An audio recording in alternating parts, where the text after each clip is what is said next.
Assalamualaikum warahmatullahi wabarakatuh. Madayaw ug maayong adlaw kaninyong tanan. Magandang araw sa inyong lahat. Mga kababayan, ang tinatamasa nating kalayaan ngayon ay bunga ng tunay at wagas na pagmamahal ng mga bayaning Pilipino sa ating bansa at ang magiting nilang paninindigan laban sa pang-aalipin ng mga dayuhan.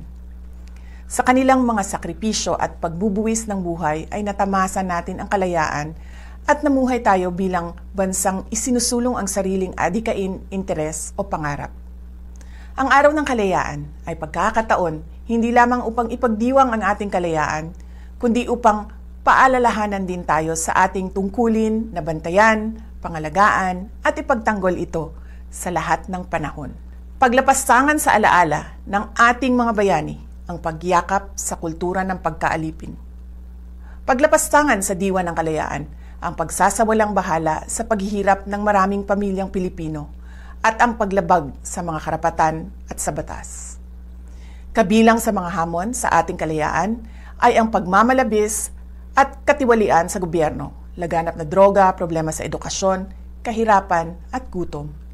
Hindi tayo lumaya para masadlak lamang sa pagdurusa ang ating bansa.